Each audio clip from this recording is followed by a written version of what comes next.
बड़ी पुरानी बात है। एक गांव में गोपी चंद नाम का एक पंडित रहता था। एक दिन उससे एक ज्योतिष ने बोल दिया था कि तेरी किस्मत में तो राज पंडित बनना लिखा है।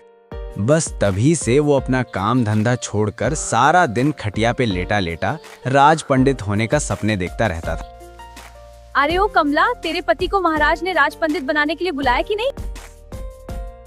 महाराज इसके पाती को बुलाने के लिए नई पलकी बना रहा है, इसीलिए अभी तक नहीं बुलाया।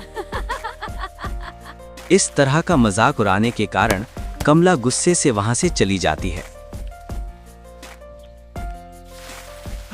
अरे रे भाग्यवान, ये क्या कर दिया? वाह वाह वाह, क्या हुआ? जैसे कि कुछ पता ही नहीं है। सारा दिन यहाँ खटिया पे परे परे सोते रहते हो और राज पंडित होने का ख्वाब देखते रहते हो। ना कमाते हो ना धमाते हो, घर में राशन का एक दाना भी नहीं है, ऊपर से सारे गांव में बोलते फिरते हो राज पंडित बनोगे। आज तुम्हारे वजह से सारे गांव वाले मुझ पर हंसते हैं, मजाक उड़ाता है मेरा। अभी के अभी घर से निकल जाओ, या तो राज पंडित बनकर लौटना या फिर कुछ पैसे कमाकर लौटना, वरना लौट कर मत आना। बेचारा पंडित बीवी से डांट खाकर चल पड़ा, दिशाहीन होकर, जिधर रास्ता दिखा।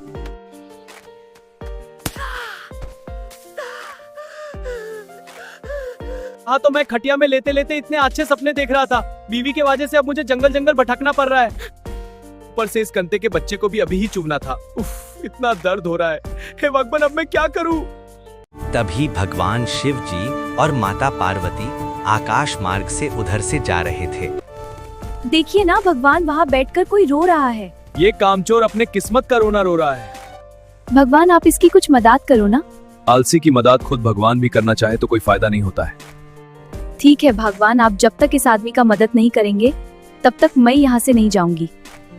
माता पार्वती के कहने से शिवजी ने उसके रास्ते पे एक पैसे से भरा बस्ता रख दिया।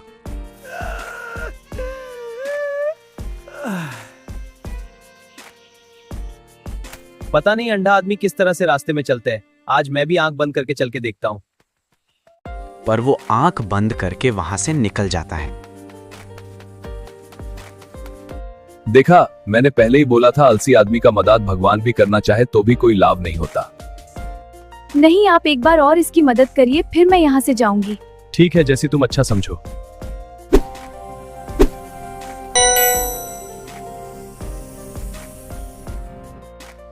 प्रणाम भगवान, प्रणाम मटे। मैं धन्य हो गया आप दोनों का दर्शन पाकर। बालक, हम तुम्हें कुछ देना चाहते हैं। ये लो बालक। तुम जो भी सोचकर इस कतरी को मिट्टी में मारोगे, तुम्हारा वही इच्छा पूरी होगी। परंतु ध्यान रखना, ये कटोरी सिर्फ 3 बार ही तुम्हारी इच्छा पूरी करेगी।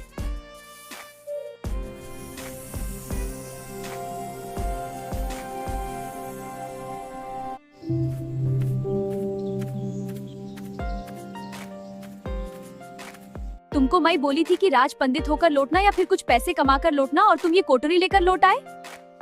भाग्यवान, ये कोई साधारण कोटोरी नहीं है। ये मुझे भगवान शिव जी ने खुद दिया है और बोला है कि ये कटारी हमारी कोई भी 3 इच्छाएं पूरी कर सकती है। वो कैसे? भगवान शिव जी ने वरदान दिया है, हम अपने मन में जो सोचकर इस कटोरी को मिट्टी में मारेंगे, हमारी वो इच्छा पूरी होगी। हाँ, तब सबसे पहले मैं अपनी इच्छा पूरी करूंगी। इस कटोरी से मैं अपने लिए सोने चांदी हीरे मोती मांगूंगी। नहीं, पहले मैं राज पंडित होने की इच्छा पूरी करूंगा।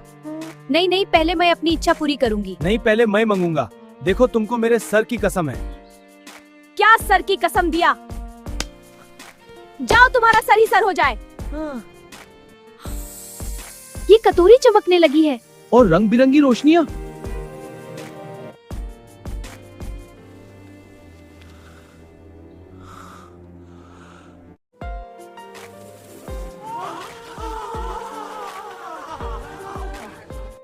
मुझे बचा लो, मुझे बचा लो, मुझे बचा लो, मुझे बचा लो, मुझे बचा लो, मुझे बचा लो। हे भगवान, ये क्या हो गया? हे भगवान, मेरे पाती का सारा सर गायब हो जाए।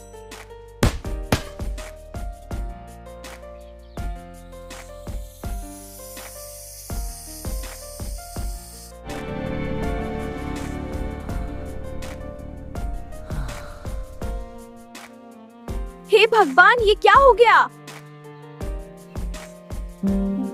हे भगवान, मेरे पति को पहले जैसा कर दो।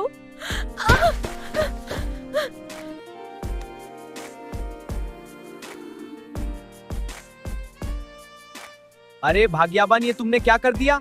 3 ही तो वरदान मिला था और तीनों जाया कर दिया। मुझे माफ कर दिए, मुझे मालूम नहीं था कि ऐसा हो जाएगा। जाने दो भाग्यवान, जो हो गया सो हो गया, शायद हमारे किस्मत पे ही नहीं था। फिर वो अपने राज पंडित होने का ख्वाब छोड़कर फिर से मेहनत करने लगता है।